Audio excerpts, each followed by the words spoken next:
Hey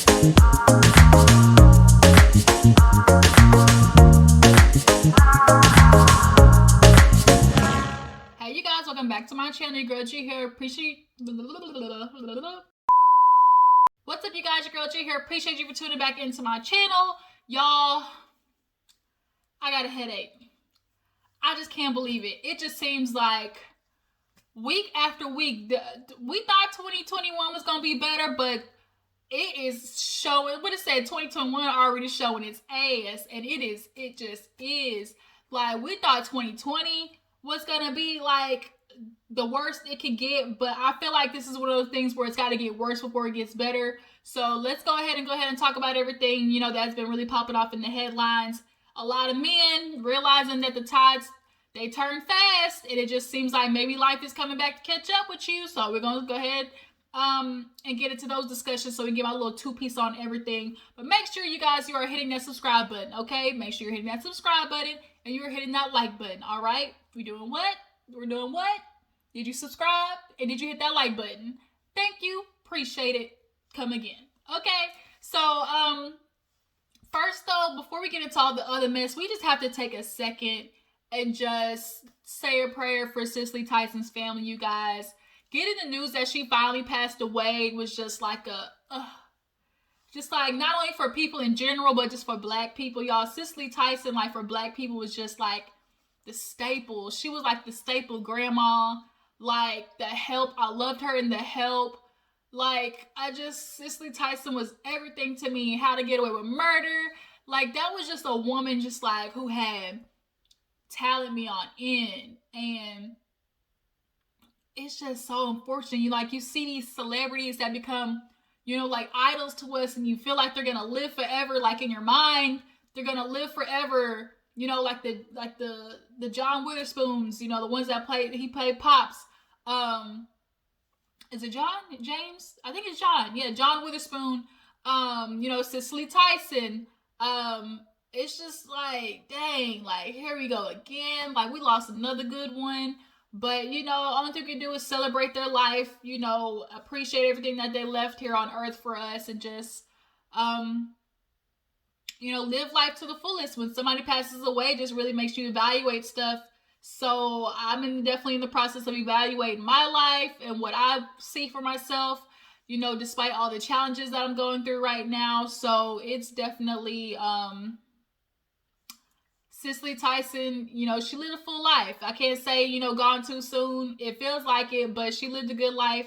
I think she lived to be 90-something. So she lived a long time, y'all. I don't know if I want to live to be 90-something, but damn near, I want to get as close as I can to it, okay? But y'all, definitely, we got to put one up in the air for Cicely Tyson. Pull one out, light one up, do whatever you got to do, and just think of all the good stuff that she left behind for us. So let's go ahead and move on. Let's talk about Rick Ross, okay? So Mr. Rick Ross, if y'all haven't noticed, is kind of coming under blast. Rick Ross and The Dream after this leaked clip of Signed. So I actually watched Signed. It was a competition show on VH1. Tammy's daughter from Basketball Wives actually was a contestant on there. Signed had a lot of people go on there competing to be a part of these different labels. Rick Ross being the head honcho. Well, the clip leaked of Just Brittany, who we all know, that little girl has been trying to find her stride, become famous, become a hit for a long time. Like, she has been pushing, and she just cannot seem to get her landing. And I think it's like, girl, maybe the universe is telling you something, but it's like, I don't want to say that because, you know, whatever your dream is, that's your dream. Like, you push for it.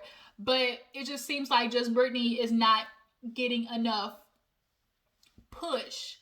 And even with Rick Ross, she was signed to him after she won on the show. Still nothing.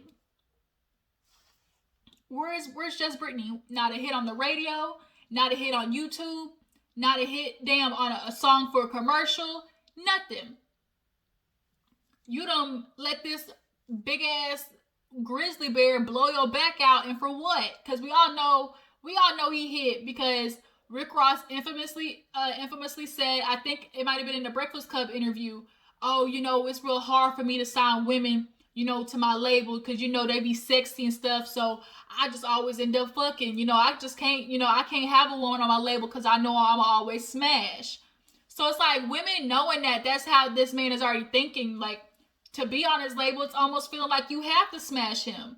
And if you don't, he's gonna put you up on the shelf, which is like everybody's worst nightmare, to sign to somebody and they just stash you on a shelf, because now you're stuck, unable to sign to somebody else that could potentially push your career.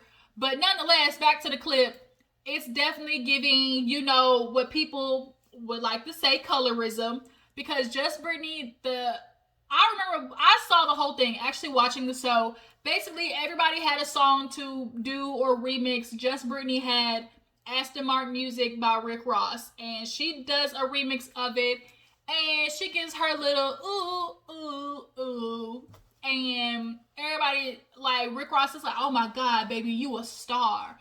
And everybody else sitting on the couch is kind of like, but she didn't do anything. Like, all she did was change a couple of words and then just repeat the music back to you. So then Kaya gets up and she, starts blowing, y'all. She can sing. And Rick Ross talking about, oh, I don't think that was the best, song for your voice, shawty. It just wasn't it. So when you actually see a full clip of the actual things, other contestants noticed how Rick Ross was favoring Just Brittany. Just Brittany, I watched it. She was getting so much favoritism from Rick Ross based solely on the fact that she had a fat ass. Literally, she had, what they call the look, and Rick Ross wanted to smash, and he knew that she would do anything to have a song with him or be on his label. So on the show, he took her out shopping. She came back with the bags, and everybody else saw her like, really? Like, that's how you want to get in the industry? Okay. So for her to do this song, and then like Rick Ross be like, oh, that's not it, and everybody's listening to this girl actually sing. Like, she can sing. And I feel like the other men on the couch actually really low-key liked it, but they were just following suit. If you ask me, I feel like they were just following what Rick Ross was saying. But it just goes to show, like, how these men operate in the industry. It's all about the look. Sex sells. We all know sex sells, but there's different ways to present sensuality and sexuality other than having big tiggo bitties, a small waist, and a fat behind. Like, there's a way to be sultry and sexy without, like, giving it all out there and having skin tight jeans to reveal that you got this big old apple bottom done, that you went to goddamn Motel 6 to get injected with chicken grease and silly putty with. Like, Jill Scott, for instance. Jill Scott is sexy, y'all. Like, Jill Scott has that sensuality. She a big girl at that, natural hair. Like, Jill Scott exudes sensuality. Erykah Badu, like, exudes sensuality. Like, Jasmine Sullivan, like, all these people who, Chrisette Michele, who's another one? Like, they're it's a way to exude sensuality without just being like, boom, today's, like, it's so, a lot of people want to call it colorism, what Rick Ross did. I feel like it's a possibility that it was based strictly, colorism, like that scene, or just with that girl in general, was it based on colorism? For my personal opinion, I'm not saying that her skin tone didn't have anything to do with it, but what I'm saying is, for that particular moment, I think it was less about her color and more about her curves, what she looked like. I think Shawty gonna let me hit. I think it was more about what Rick Ross thought he could get from her than her color. And it's not to say that, do I think Rick Ross doesn't have colors and vibes? Oh no, he definitely does. But in that particular moment, I felt like it was more like what the other contestant says. If you find the full clip, it was mainly about what she looked like. Oh, she got the titties, she got the ass, she's got the skin tight clothes on. He feels like, he can sell her. That's what he was thinking. He was thinking like an investment, basically. But men in general, especially in the industry, the way they've sexualized women, and then y'all want to get upset when women come back and talk about how I'm not fucking unless you get me this and that. And it's like women have become, hardened and, like dudes, if you want to say, because we tired of y'all treating us like crap and then still wanting and feel like you deserve loyalty and everything from us. How is it that you get to roam the streets and I'm supposed to stay at home and still dedicate myself to you? Does that make sense? So you can't have one sway without the other. Men feel like, oh, women nowadays ain't shit, but it's like y'all been ain't shit and women are tired of it. So it's like, what am I still dedicating my loyalty and myself to you for? What am I doing it for? So if I'm going to give you something, at the point, it's like, if I'm going to give you something, I need something in return. Like, I now feel like, okay, if I'm going to lay down in bed with you, like, you're not just getting ready to play me out. Like, no, I love Bondi Blue. Like a soybean burger bitch. Like, you're not getting ready to do that. Shout out to Bondi Blue. So it's like, yes, that's why we become, okay, drop 1,000 here. You're going to pay my light bill here. You're going to make sure my rent is covered here. Like, we're not just going to keep dedicating and giving you our loyalty and the best years of our life. It be women who be like, 15 years later, be like, dang, I gave this nigga the best years of my life for him to still go out and F me over with some bride that literally ain't even on the same caliber as me. Oh, no. I kind of went off there, but, what I'm basically trying to say is industry needs to change. Rick Ross, niggas like him who feel like, oh, they can't have a female on the label because all they're going to do is have sex with them. Like, what does that tell you? Like, females should not be going anywhere near him. Because to me, that just screams, if you don't give me none, I'm going to treat you like I'm not going to give my all into your career. That's what that sounds like to me. And colorism, yes, it definitely exists in the media, in the rap industry. All their wives are my complexion or lighter.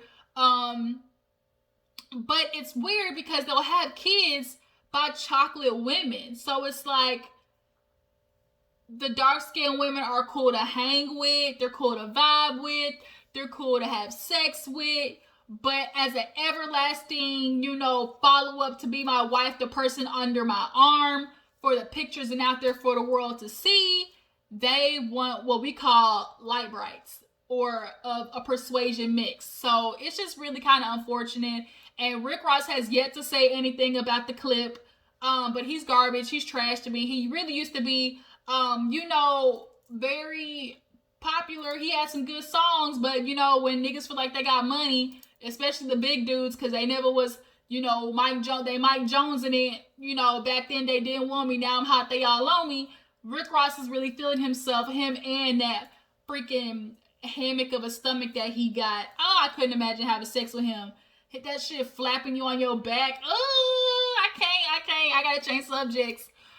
Let's go ahead and move on. So, after Rick Ross, let's go ahead and talk about good old T.I&Tiny. So, T.I. is definitely looking like you in trouble. So, a girl named Sabrina Peterson came out saying that T.I. pistol whipped her, beat her up, or like, no, not pistol, he put a gun to her head, beat her up because I guess she said she was defending his daughter from an assistant that was treating her like a slave. So then it went from he put a gun to my head to now he's raping females, apparently drugging them, and Tiny's a part of it. And it's like, well, wait a minute. So when she said that, she's now posting evidence of a whole bunch of women who came out saying that happened to me. Like they were getting drugged. Like this nigga's the new R. Kelly all of a sudden. So apparently the women, they were getting picked up from strip clubs or at the clubs or hanging out. And in particular, Tiny would either invite them back or, have somebody, tap them on the shoulder, tell them, look, we got a party back at the room. And that's when, you know, the party drugs come out, aka, you know, a little bit of weed, a little bit of cocaine, that booger sugar, that white girl, that smack, and the ecstasy, the Molly, and that's what, you know, the sexual grind comes in, because those are very high libido drugs. So a lot of the girls talked about how, you know, they would end up getting drugged, or they would take them because Tiny would tell them to, and if they didn't, they need to get the out, basically. And they would have sex with both her and T.I., or she would force them to have sex with, or the girls wouldn't remember what happened to them and would wake up and just feel like their privates like hurting. So now we're at this new phase of accountability in this country, and it's like there is no growth without accountability. There is no growth without change. Growth is the opposite of stagnant, staying the same. You cannot stay the same without admitting where you need to push yourself at, admitting where you need to do better. So, is this true about T.I.? I don't know. I honestly do not know what to believe. But the fact that so many women are coming out, I'm going to say doesn't look good. Because, you know, it's always probability. Of course, there are a couple of girls who are just going to, you know, put 20 on 10. So let's say 30 girls came out. I think that's what they had so far. Even if 10 of them aren't true, even if 20 of them aren't true, there's still 10 girls that went through that. And that's 10 too many. Like, it shouldn't be happening, period. So, Shekinah, now we got to drag you into this because she came after Sabrina on IG. And she basically was like, girl, you want Tiny attention so bad. The only reason you coming after is because you want Tiny attention so bad. You know what? But you ain't talking about how you was involved, though. You ain't talking about how your mouth was on tips, you know, D, though. Oh, but you want to talk about that. I said what I said. Like, Shekinah was going down in there. Go check it out on the Shade Room. So, Sabrina came out with a statement talking about how is a girl who I've never met, barely talked to, coming out with so much conviction about what she felt like I did. Like, how are you coming out with something that you don't know me? So then, Shekinah does a whole 360. And this is my problem with Shekinah, because you always are popping off on Instagram and then you want to come back and give an explanation because, bitch, you get caught up. And you got caught up because you basically infiltrated yourself in something and also incriminated Tiny and T.I. in the process. You look stupid because now you putting out there that she had sex with them gives her even more probability of saying she knows how they operate, how they work. And if you know that they be having threesomes and stuff and you admit it and you basically put that out there, that works on Sabrina's behalf. But you called yourself trying to defend Tiny. So she now comes back with an apology and is crying. And this is what she said. What y'all ain't gonna do is pull me in some that I ain't got nothing to do with. I don't know Sabrina and Tiny in their friendship because when they weren't friends when I came around. I cannot say that Sabrina recruited nobody for them because I don't know. I know that because Willie said that shit. I'm crying because it's hurtful, friend, buddy. I heard what Willie said. Willie, her friend, he said she recruited her. I don't know. I don't know her. She told y'all in the post that I don't know her. How the f could a wannabe person speak on them when I didn't know her, okay? And I'm not in nothing. And I just cleared my name. For all you miserable people who want to keep attaching me to it, and that's what you do. But I'm not in a goddamn thing. So explain to me how that makes sense. All of a sudden, first, that whole lying, you ain't talking about how you was involved in it, and then you go from, I didn't clear my name. You know, I'm not involved in nothing. Y'all better not put me in that. And it's like, the only person who put you in it is you, bitch, Shekinah. Like, did nobody ask for your 2 cents or your input on the case of T.I&Tiny versus, you know, Sabrina Patterson. Like, nobody told you to say anything, but yet you did.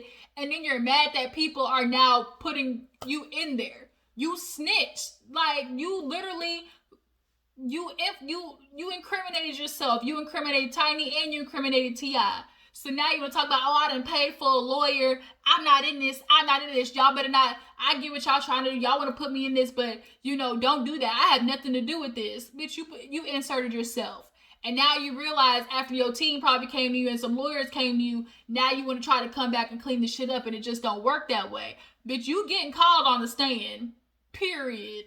So now we have this issue of Sabrina coming out with a whole bunch of girls claiming that, you know, T.I&Tiny was like the ringleader and how she would call them out their name and like, bitch, you want to have sex with my husband? Like, you need to get out. Why you so close to him? So then it makes everybody start thinking like Tiny, oh, Tamika, Tiny Harris. You keep getting caught up behind this Negro and you're not getting anything in return but a car here, a trip here, a house here. But it always seems like Tiny is there for that man's rescue. T.I. has yet to say anything.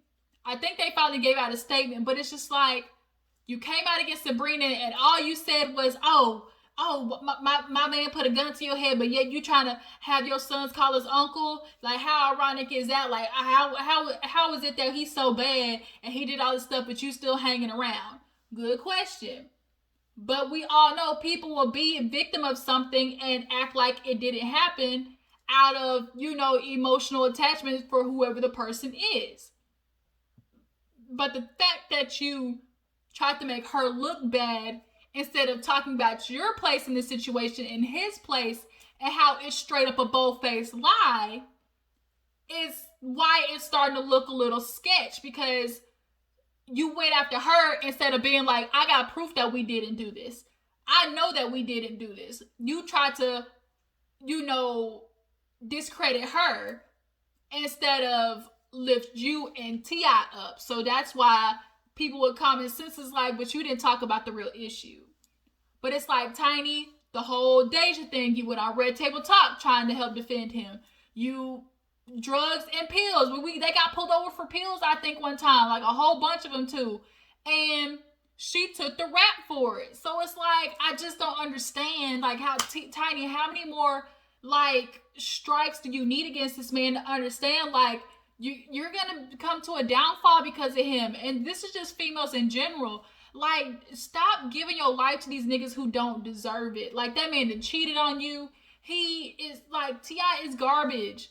And I'm gonna call him garbage because I want him to take accountability because I like him that much. Like, I like T.I.'s music, but if I want our culture to grow as a whole, if we want our culture to grow as a whole, we gotta start holding these niggas accountable and females accountable, but just in general, because we're dealing with a lot of men messing up in Tory Lanez, like, for instance, like, all these things happening and they're not taking accountability. Like, that lacks growth. And so if you did this stuff, T.I., you need to go to jail, period. And then have the nerve to be sitting there trying to be an example for your sons and, like, trying to make sure your daughter ain't out there hoeing. But it's like, you out here hoeing and you're not setting an example of what a man should be like, that she should look for. Instead of making sure she's keeping her legs closed, how about you empower her enough to go out there and look for the right man who's worthy of her, you know, having that connection with. But you can't, because you ain't shit, T.I. So you can't show her a good man and what he's supposed to treat her like, because she's watching you treat Tiny like crap. Like, it's so ass backwards with them. But y'all drop down in the comments. Tell me, do y'all believe T.I&Tiny did this shit? Do y'all believe Sabrina Patterson or Peterson? Do you feel like the ladies coming out have some validity to it? I feel like there's some more stuff to the story. Y'all drop down in the comments if I missed anything in particular as it pertains to this story. But that's just the update. Shakani, you really need to start keeping your mouth closed, because you keep getting yourself wound up and stuff. and it's like you mad now, everybody got you attached to it, but bitch, nobody told you to come off like and start talking about it. And then you had the nerve to sit there and say, Willie allegedly told me that she said this. How is it he allegedly told you? Either he told you or he didn't. And then it's like, I don't know that girl. I don't know her from, I don't know her, so I can't speak on whether she was recruiting or not. But you so vehemently said she was recruiting in the video with so much conviction, how you was acting with the girls how you was recruiting. You said it. You said it. Like you knew without a doubt. So you can't go from that to, Willie allegedly told me. No, bitch. Sorry, Shekinah. It don't work that way. But let me go ahead and move on. So, what else did I want to talk about today? Y'all, Wendy is definitely making sure she lets everybody know, you better watch my biopic on Lifetime. She has been going for Kevin's neck, okay? She is not taking her foot off of his neck or that side bitch of his that he's had for damn near 10, 15 years, I think.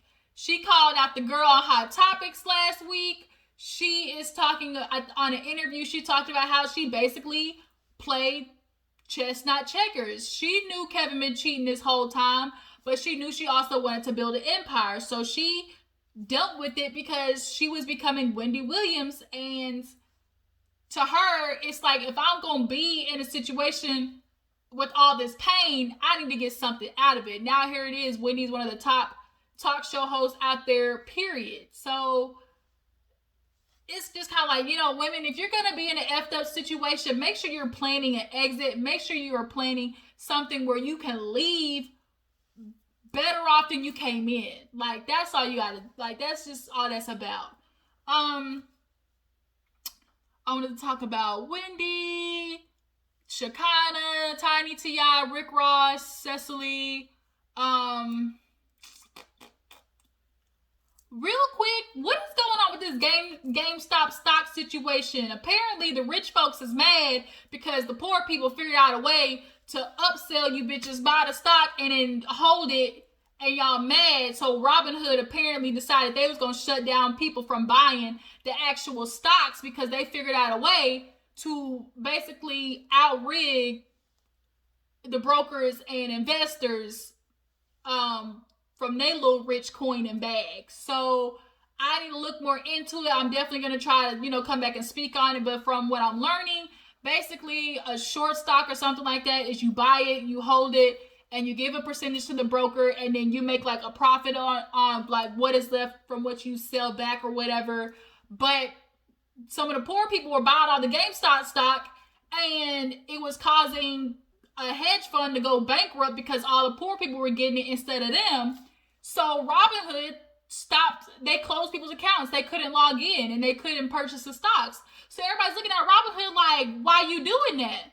If this is supposed to be for, the regular working folks to be able to try and invest and get their coin up, why are you doing that? So it's starting to look like real capitalism. They don't want the poor rich, period. They want to be the only rich ones out there, and they are trying to make sure the poor stay poor, the rich stay rich, and the government allows it. Because that's how fast they were allowed to change the rules when it came to the stock stuff situation. But I'm going to come back and speak on it a little bit more when I get more like hip to like how that situation worked. But for one, it sounds like Robinhood, you done effed up. You done showed all your hand and your cards. Your slip is showing. So last but not least, you guys, let's talk about this Married to Medicine. Married to Medicine trailer. Y'all, this gonna be a good season. I feel sorry for contestant Scott because it's looking like he might have stepped out on her, or her, and Simone and Jackie are trying to fix their friendship. Y'all, we got back Carrie and Lisa Nicole. I know Carrie's been waiting on her moment to get back so she can hang back out with the ladies and hang back out with the niggas. Okay, she been trying to, get her cool back, and Carrie, was brought on through LaToya. So she definitely is going to be entertaining. From when she said, well, when I used to work for Mariah Carey, and the other ladies was like, bitch, shut up, I know Mariah Carey. But I'm very interested to see the dynamic between Heavenly and that new girl. I think her name is like Alina or Alia or something like that. And she basically tried to comfort the girl because she's like, "You're a blogger? Like, is that a job?" And it's like, yeah, people who are bloggers like make really good money. Heavenly is so like always trying to dog like women who don't do conventional jobs like to make money. She's always dogging them. So, and then Eugene was trying to tell Toya like, you've been looking a real snippy lately with your short temper, and we see her getting into it with Quad.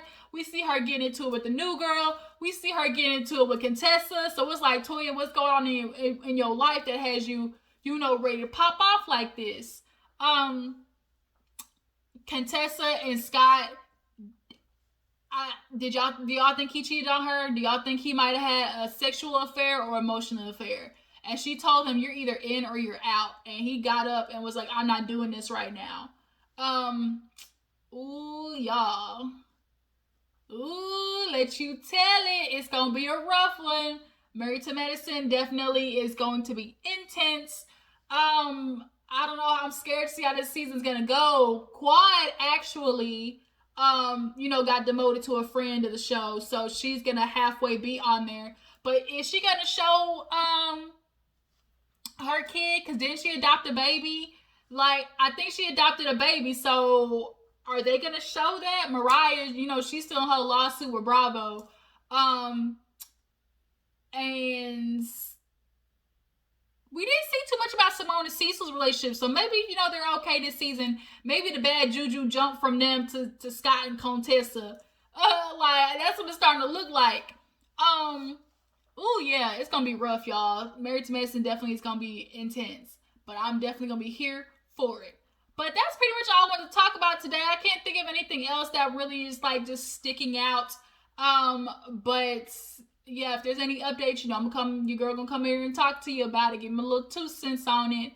But yeah, drop down in the comments how you feel about the topics we discussed today, from Rick Ross to T.I&Tiny. Do y'all feel like they did it? I just really want to know, do y'all feel like they did it? Do y'all feel like these girls popping out the woodworks like are legit? And what does this mean for Sabrina and Candy and Todd? Like, people are feeling like, well, shit, you're friends with her. And that whole drug situation where Phaedra tried to say, like, oh, you was gonna drug Portia. Like, did Phaedra say that because she got whiff of, like, what was going on, in that scene? Because, I mean, if we all know Tiny and T.I. is doing threesomes, then Candy knows they're doing threesomes. They're friends, they talk. So it's like, did Tiny have any knowledge of what was going on? Like, I feel like you in for it. So you might want to look at Tiny from a distance, okay? Because they're going to call your ass to court. You might be going to jail. But yeah, you guys, that's pretty much it. I really appreciate you for tuning in. Make sure before you go, you like this video. I said what? You gonna like this video. And one last time, for the people in the back, make sure you like this video. And you make sure you subscribe before you go if you are new to your girl's channel. I appreciate y'all. I really do. Keep nothing but love and light, and let's keep it pushing. Let's try to make 2021 better than last year for sure. But you guys, I'll check you out in the next video. Deuces.